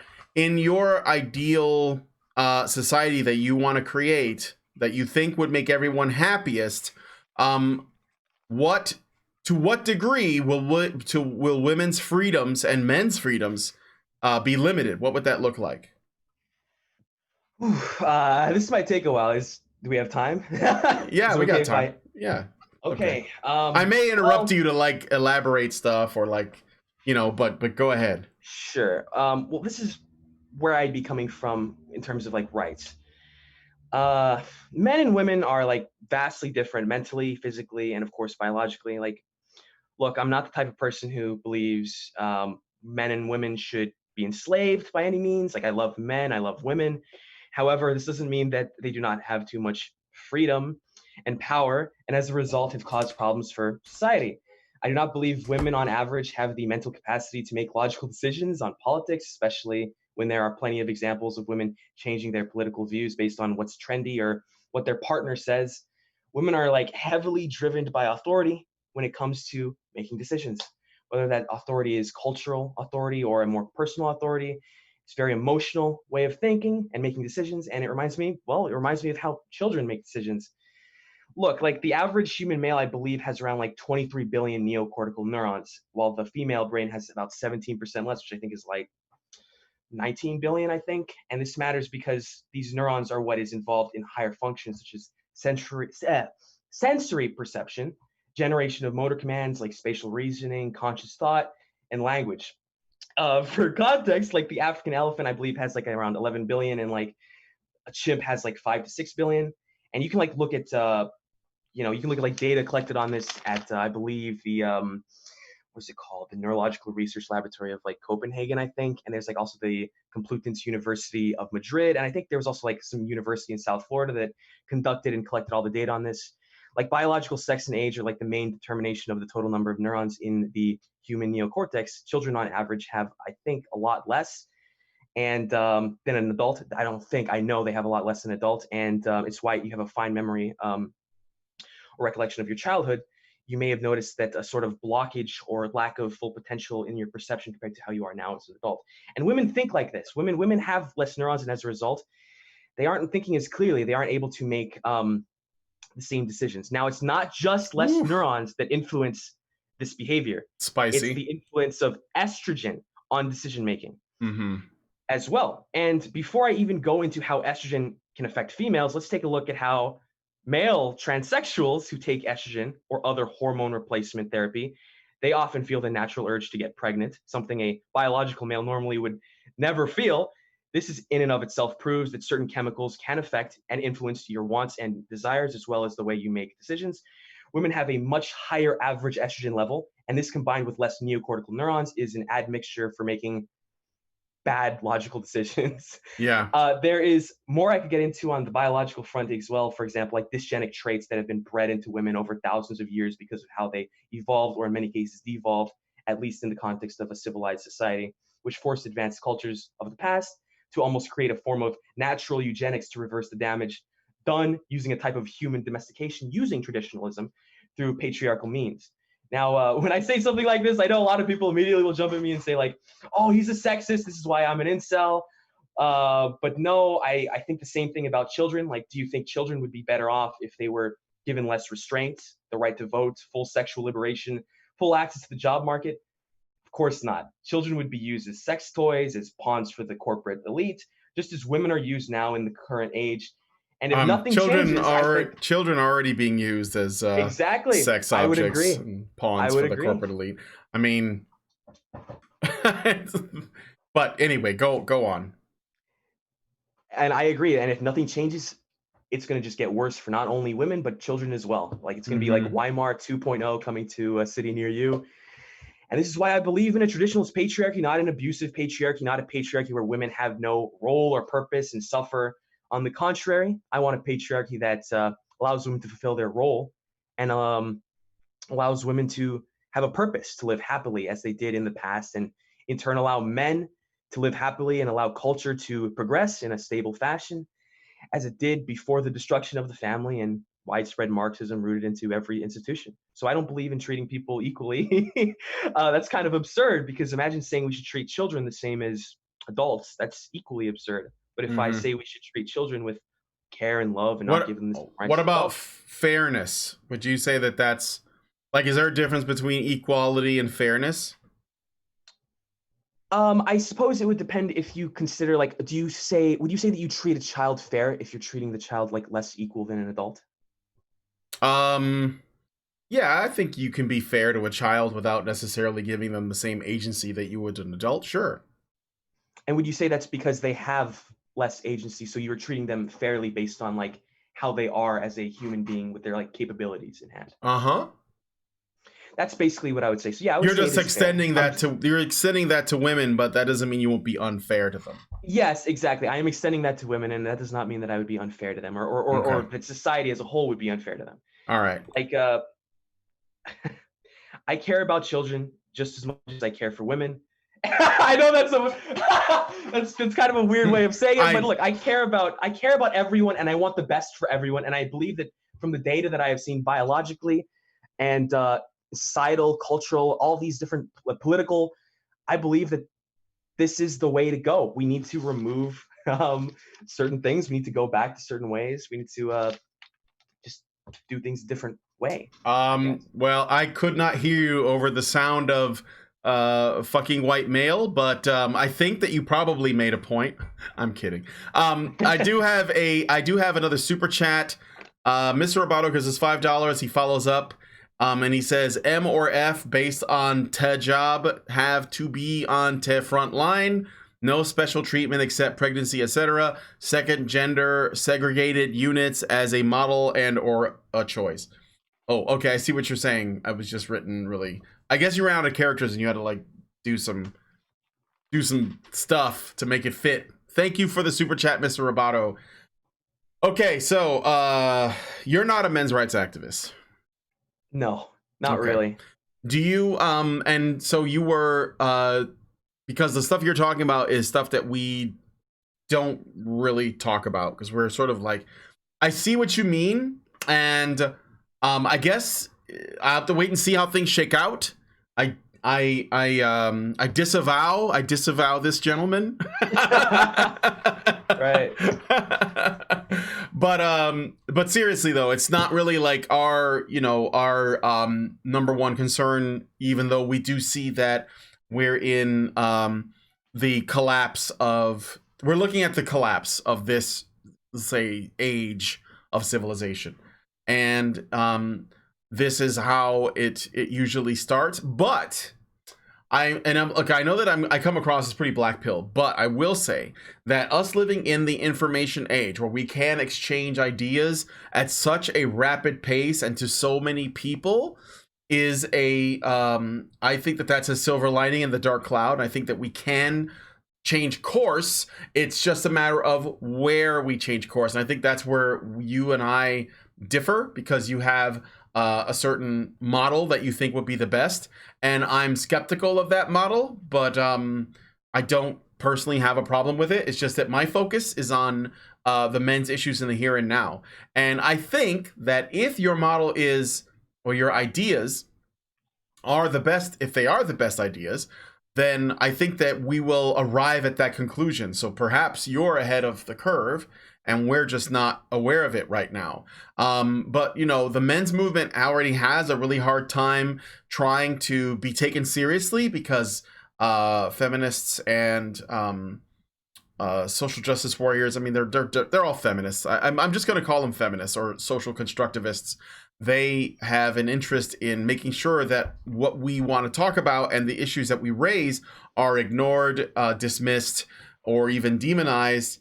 And, I know that you didn't mean it, but what Jubilee did, it did hurt our position by putting you on there, by putting Zach on there, because you guys were, it's not like where you operate, this is the reason why Christoph, I think he had to carry your team, as it were. Although I will also say that the feminists you guys were up against weren't exactly powerhouses themselves. One of them, it's funny because Jubilee edited everything to make it spicy and entertaining, but also they had their bias, because if Kursat's content was put up, he would have demolished them. And the reason why is because, we're machines. Men's rights activists are machines, dude. Yeah, so we're talking point machines. So I think that even still, there was some stuff that happened in that debate that those feminists did and said, especially the black girl, I can't remember her name, but she had this freak out about some experience she had, and she blew up at Zach. Do you remember that? I think so, yeah. Yeah, it was a long time ago for you, but anyway, my point is that I don't have anything, honestly, I have a lot of sympathy for incels. I think that you make a lot of good points about a lot of stuff. And as far as, I don't have a problem with you in general, and I'm glad that you took the time to come on. You seem like a good dude. But I think that I would be remiss, and a lot of MRAs would be mad at me if I didn't at least put it out there that I think that you were a bad choice for that panel. And I don't think it's your fault. But I'm glad that you still came on and you shared your views. I don't think that they're men's rights issues at all. I think that you're talking about something way bigger picture than that. And do you think that makes sense? Yeah, like I think a lot of men's rights activists are more on like the libertarian, classical liberal side of things. Yeah. And I think that's and a lot of incels have, just because of how they have, been treated in society, have been led to more quote unquote extreme ideologies, Like as they would say. paleo conservatives, Paleo conservatism, even yeah. fascism in some cases. Even like it really depends who the person is. Yeah, but yeah. Well, I mean, yeah, okay, I could see that. I mean, it's a whole other set of discussions, but fascism, that's a left-wing ideology. But I do think that there are left-wing incels, because they probably feel like, okay, like if I can't get my way through liberty through a more right-wing set of ideas, I'm gonna use a left-wing set of ideas, because then I can force people. I think that there are, like, for example, Elliot Rodger, he was a big fan of the Young Turks, right? So he was clearly at least entertaining progressivism and at least like moderately left-wing, although he wanted, what he wanted was for a woman to voluntarily, like, love him, I suppose. So I don't think that being an incel, and you said this yourself, being an incel is not a political position. It just so happens that a lot of incels, because they're frustrated with the model as it exists, they think that if we lived in a, as Jordan Peterson put it, a more culturally enforced, traditional, monogamous model, then their odds would be better, because women wouldn't be going for the top 20% of men. Right. And also, I would like to clarify, the only so-called like incel terrorist, I believe, who I actually identified as an incel was Alec Manassian. Yeah. Elliot Rodger never actually called himself an incel. That's true. He didn't. That's true. Yeah. I mean, I give that to them at first, because when I heard that was like, okay, Elliot Rodger's struggling with women. But here's the thing too, and I just want to make this point, because I think that this is also important. I don't think being an incel is what caused Elliot Rodger to perform the shooting, nor Alec Manassian to perform the mass murder with a truck. I think that being an incel was a symptom of something else that was also the thing that drove them to commit those crimes, those heinous acts. Does that make sense? It's like, if you're a person, let's say, because like Alec Manassian, I watched did you see the interview with the cops that they released with Alec Manassian? I saw like 40 minutes of it. I don't know if it was longer than that, but I think I stopped watching on the 40-minute mark. Yeah. So if you watch that, because we went through that one on our show here. If you watch that, Alec Manassian sounds like he has severe, like he's autism?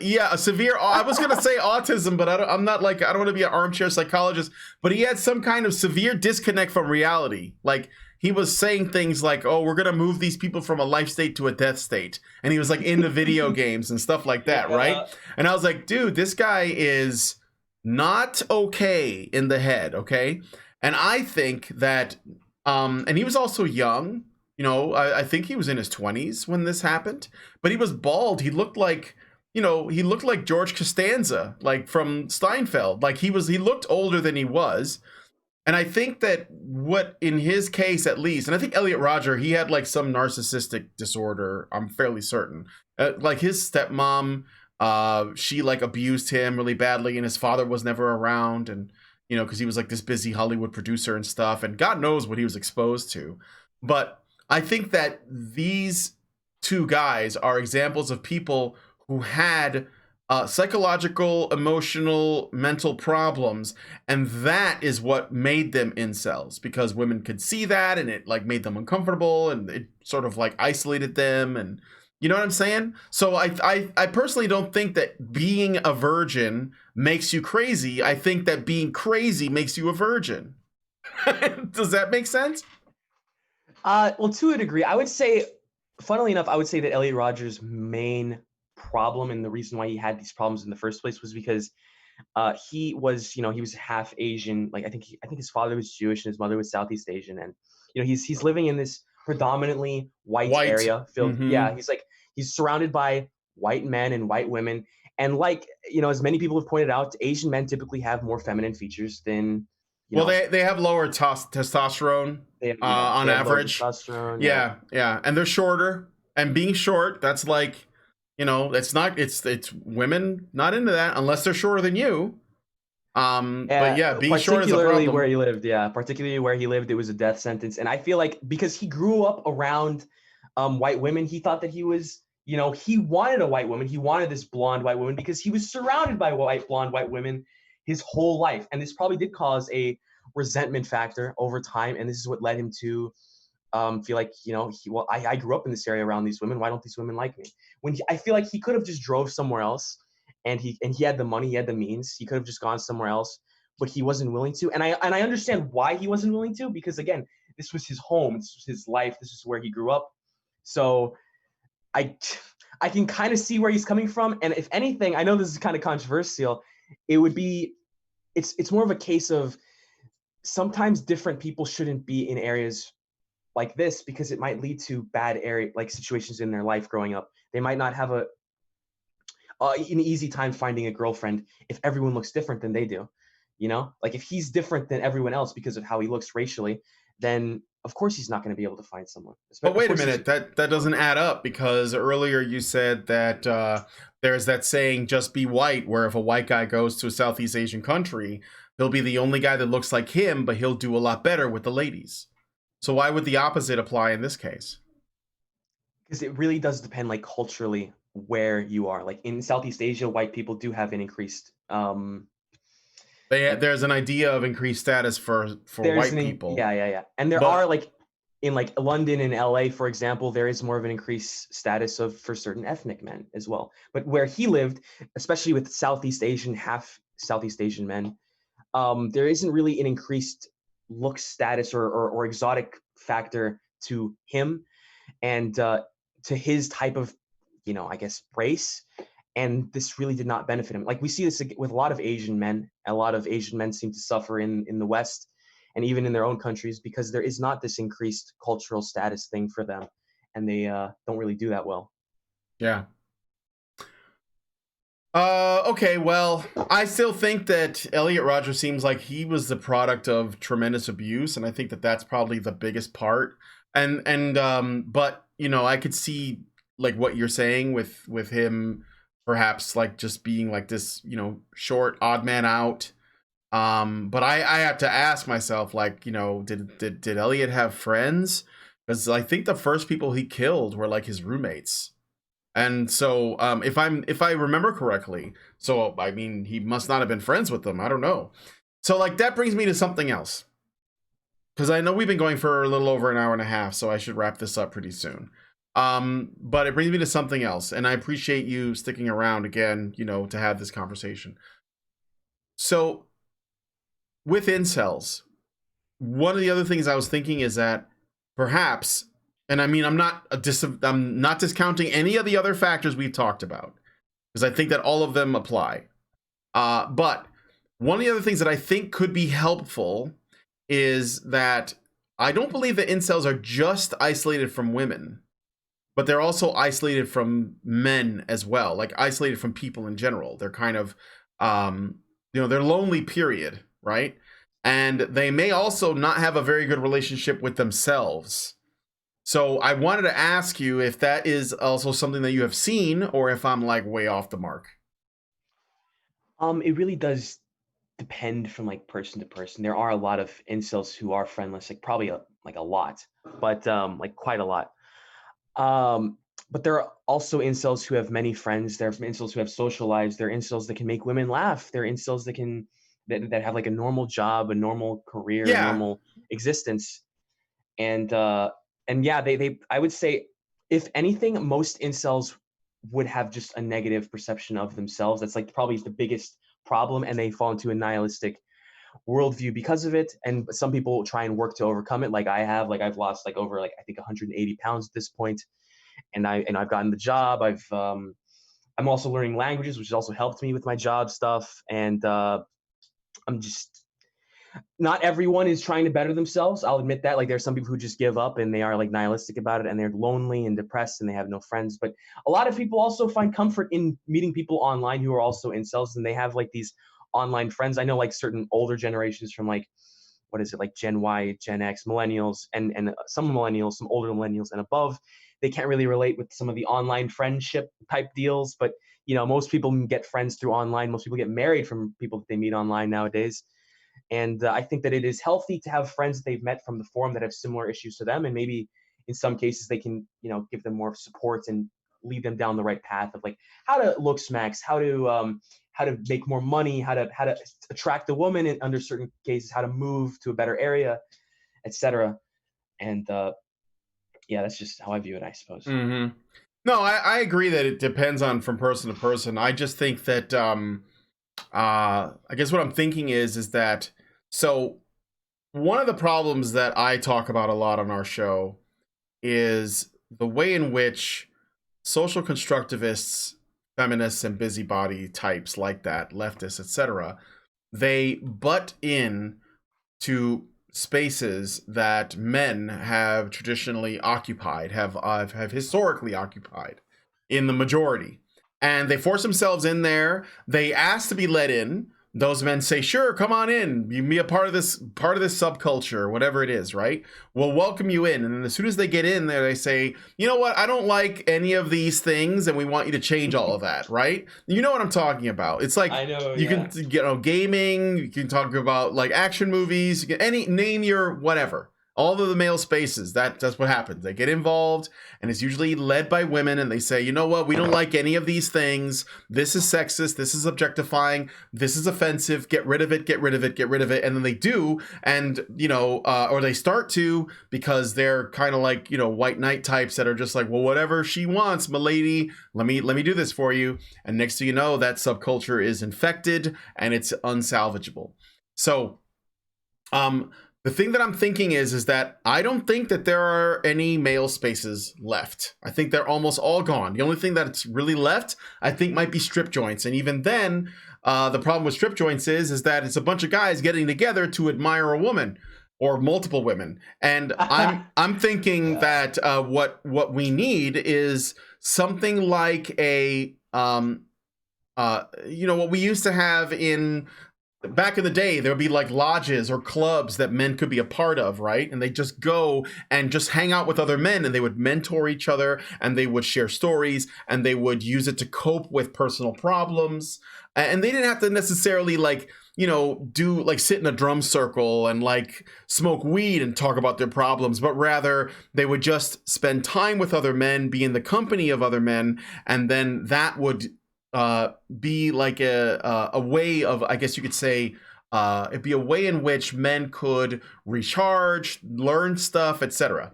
I think that that's all gone. I think that that's on purpose. Do you see what I'm saying? Yeah, I completely agree.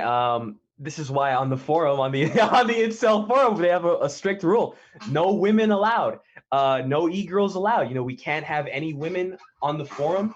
There's no worship of women. You're not allowed to post like worship threads where you're like, oh, I love this woman so much. Oh, look how great this woman is. Even if you're not saying anything bad, it's just not allowed, because it does ruin the space. It ruins almost every single space, whether it be in the video game world, whether it be in the comic book world, whether it be in any world. Doesn't matter. Any hobby. And this is why even on my own Discords, when I actually ran a really popular 4chan Discord, but it got like banned after what was that political thing? I don't know, some major political event a few years back, and like I got banned and it ruined his Discord.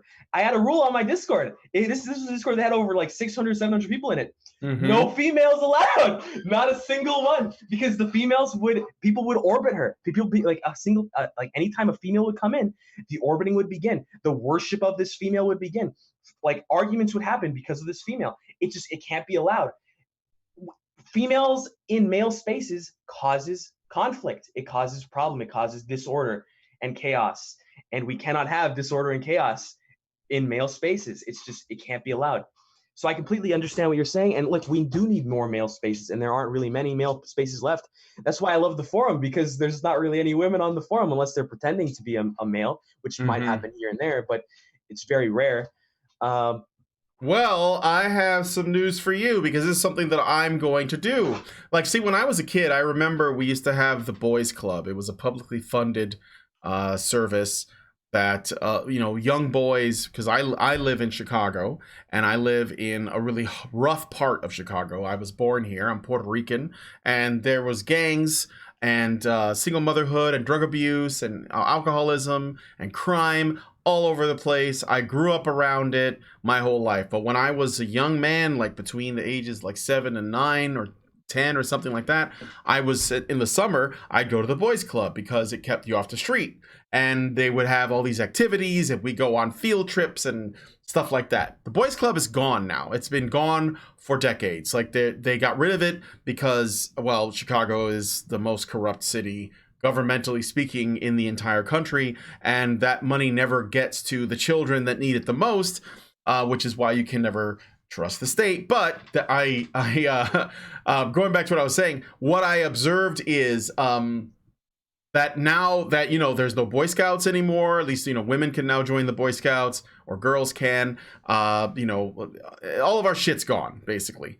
We can't have stag parties, we can't have frat parties, we can't have football without it becoming a social justice issue. So I'm going to be doing a show in January, I think starting in January. I'm going to have a show on this channel. We're still working out the details, but it's going to be a call-in show that is just for men. So it's basically men can call in. We'll talk about men's issues. I'll have a camera set up and the whole bit. We'll smoke cigars. We'll basically be dudes. And I think that it's not much, because I know it's the internet and it's just like a show that I'm doing. But I think, and I'm modeling after some of the stuff that I've seen other guys in the Red Pill community do, as well as people like Steven Crowder or Reverend Jesse Lee Peterson. I think he has a call-in show where he goes on for a certain number of hours or whatever. I want to do something like that, but the focus is giving men a place to come together and hang out and talk shit and just be men. And I think that you guys in the chat, let me know if you think it's a good idea, but I want to know what you think about that idea. Yeah, I mean, I think it's a good idea. I think, I wish you the best of luck in that.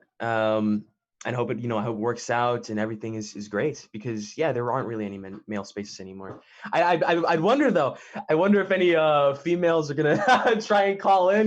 Maybe they'll even get like one of their orbiters to pretend to be a male, and then they'll just hop on and be like, "Hey, how's it going? I'm a female. Look at me." And you know what? That might happen, but well, I'll deal with it. I won't hang up on them right away, but I'll explain what's going on, and then just like say goodbye. I won't be rude, but like we have, HBR is run by women, and we have female viewers for sure.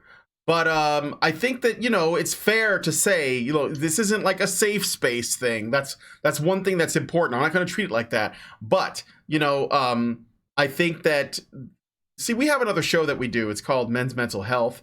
And we have men who call in that want to talk about their, the things they're struggling with. I mean, we have guys, because of the public school system and just the education in general, we have men who have been put on medications for learning disabilities that they may never have had, but because they're boys and they're disruptive and they're bored and, they're not having fun in class because the education is not catered to the male brain, they get put on medication and it fucks with them in the long run. They end up screwed up. And, that among other things, they've been abused or they've been sexually assaulted and nobody gave a shit, or whatever it is, and they call in and they spill their guts to us, and we have a person who is a psychology PhD student that helps them with their problems, and she's lovely, and Prim Reaper's great. But I also think that there is a large number of men, if not the majority of men, that don't actually want to call in and talk about their problems. But they may have problems, and maybe instead they want to call in and talk about something else. It's like, how do men heal? And I think that what most of the time men do is that they work out how to solve their problems on their own. But one of the ways that they sort of prepare themselves for that process is by spending social time hanging out with other men doing man shit, whether they go fishing or bowling or they play cards or they watch the football game or they barbecue or they play some football themselves or whatever. And while that's going on, they're working out their problems. They're working out how to solve their personal problems. They may ask for some advice. They may, this kind of thing. And then once all is said and done, they come to a resolution and they feel better because they've done some socializing with other men without having to worry about the vagina. It's just like dealing with this, and I think that it works out for them. And so I want to create that environment. I want to create that environment for men to do that. And I think that is absolutely crucial. And I don't want to be the only one, but I want to start that. So that's basically where I'm coming from. I get what you're saying. Oh, it's funny that you mentioned Jesse Lee Peterson. I don't know if you know that, like, I made one of my biggest debuts on his show. I think I do remember seeing that. Was it a call-in or was it a Fallen State? It was a Fallen State episode, right? It was a Fallen State at first, and then I was on the radio show like more than 2 times, I believe. Yeah. I do remember that. I didn't see it, but I did see like the thumbnail for it. And it was just I just remember the thumbnail for it. So right, yeah. And I was also on a debate on like non sequitur, if you know what that is. No, I don't know what that is. Oh, it was like a feminist and like some gay dude versus me and a neuroscientist. I don't know if you know this either, but I studied quite a bit of evolutionary biology in university, and I got kicked out of university. I don't really like talking about it that much because of like personal things, but yeah. You got kicked out of university? Yes. Isn't that amazing? How did? Okay, you don't have to talk about it. You don't have to talk about it. Yeah, I can't talk. You know about what? University is bullshit, anyways. just learn a trade and you'll be fine. I think it's overrated and overly expensive. But that's just me. The opinions of Brian Martinez do not necessarily line up with the opinions of Honey Badger Radio. So don't take this out on anybody else. And I know because I got haters that comment and they don't like the shit I say. But it's fine. It's fine. So I think that ultimately, I think university is a waste of money. I think that the trades is the way to go. You can make a lot of money there, and I wish I had done that. So, yeah, I would agree about the university part that you avoid it. It is full of corruption. It's corrupted to the core. Even at the most prestigious universities, they are. Oh, especially filled. The more prestigious it is, the worse it is. Yeah, absolutely. And they're just not worth your time. It's not worth the time or the money. Even if you get it for free, I wouldn't recommend it. Yeah. All right. Well, shit. I think that we've covered a lot of ground. Is there anything else that you wanted to mention or ask that I didn't ask or say? Do you have any questions for me? Not in particularly. Okay. Okay. So then I will say then, lastly, even though you're not an MRA, you don't line up with us. Do you support MRAs in principle? Do you think that what we're doing is work that should be done? Or do you think we're wasting our time and we should just bring in the soft patriarchy?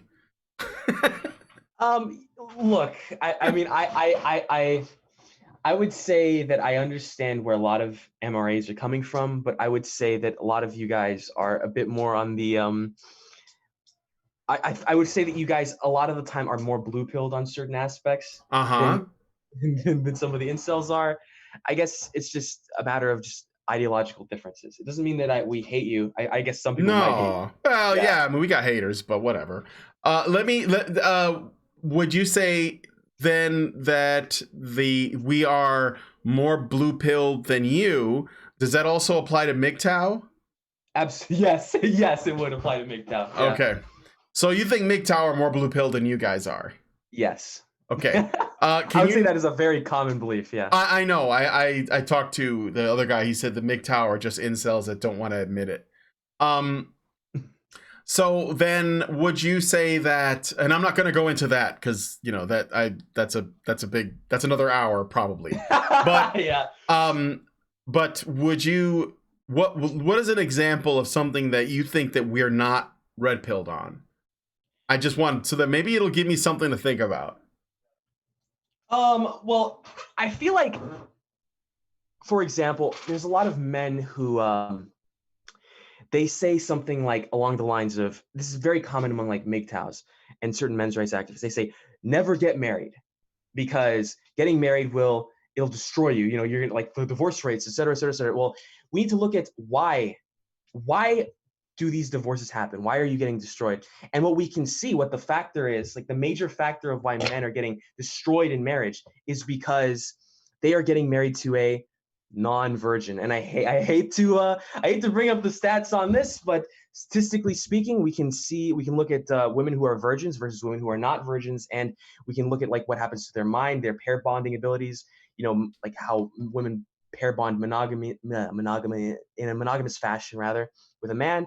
And we can see that women are typically designed when it comes to a stable monogamous relationship, they have to be a virgin. Unfortunately, that's just how it is. So when people are like, oh, all women are the same, like marriage is bad, what they're really saying is that when you marry a non-virgin, that's what's bad. And I would say like a lot of MGTOW and men aren't really red-pilled or black-pilled on the virgin question. They don't really realize how deep it goes. And that's why a lot of people are traditionalists when it comes to that kind of stuff, because virginity is probably one of the things that matters the most, not just from like a religious perspective, but from like the biological data on like whether it be divorce, happiness. Did you bring up the virgin thing at the at this Middleground show? Did that come up at all? I cannot remember. Okay. If I did, I think someone got really mad, but I'm not I'm sure, because I can tell you right now, none of those girls were virgins.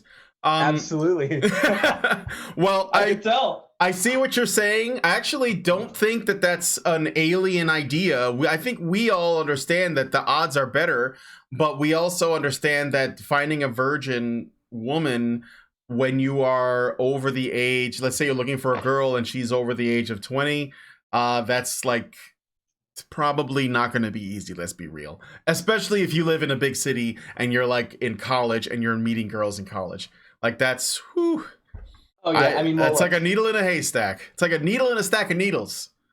I would say it's harder to find a virgin in university than it is to find a virgin in a city.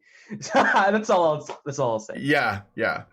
But I mean, I don't really think that what you're saying is a wild thing. I just think that sure, the virgin women there are probably way more men looking to settle down than there are virgin women. Because the cock carousel is real, so. Yeah, I would just say like I would say that certain like MGTOW and MRAs, particularly MGTOW, aren't like completely aware of like the biological intricacies between men and women. And I would say like a lot of MRA types might think that there's not really much difference between men and women other than their physical biological differences. And I would say that's a big issue because we are not just physically biologically different, we are vastly mentally biologically different because of our neurological structure and because of the amount of estrogen and testosterone levels that we have different averages for. Okay. People are asking me for your sources. Is there a way that you can send me links after the show and maybe I'll like put them in the low bar so people can look at it later? Sure. Do you have anything? Okay, great. Yeah, I'll take that. In general, MRAs don't talk about those. It's not the focus of men's rights activists to talk about the biological differences between men and women unless we're using it to refute feminist claims that everything is socially constructed. But in general, we're only concerned with the legal rights and the legal rights, and that's it. The legal rights and basically the due process rights and these kinds of things. But me personally, I am curious about the dynamic because I think that we have to understand the dynamic in order to address these issues, because it's going to be more than just legal things, right? You can't even begin to change things on the legal level or the political level unless you change them on the cultural level. So I'm not really I don't really disagree with what you're saying. I think that the virgin issue is a big one, though. That's quite the journey. Anyway, it's going to be quite hard to solve too. That's why a lot of people are going to more conservative areas, you know. Yeah, I know that there is a change, and that's why Generation Z is being projected as being the most conservative generation since the Greatest Generation. At least that's what people are saying. I'll have to see how that actually turns out. But we should really wrap the show up. We've gone for 2 hours. Thank you so much for coming on the show, Brendio. And I want to thank you guys for coming on. If you guys like this content, please give this video a like. Subscribe if you're not already subscribed. Hit the bell for notifications and leave me a comment. Let me know what you think about this. At the end of the day, I just wanted to give this guy an opportunity to speak for himself.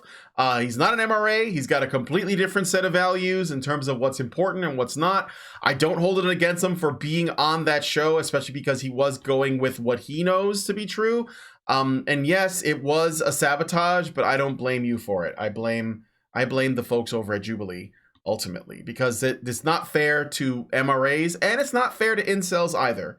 Because they kind of, this is why we need people that speak up for them, because I do. I defend incels when I can, because I think that they get a raw deal here in terms of their representation. So, Right. yeah. So with that said, I'm going to wrap up the show here. Thank you so much for coming on, and I'll talk to you guys in the next show. Have a good one, everybody. Men's right activists are machines, dude. Okay? They are literal machines. They are talking point machines. They are impossible to fucking deal with, especially if you have like a couple dudes who have good memory on top of that too. Holy shit, you're fucked.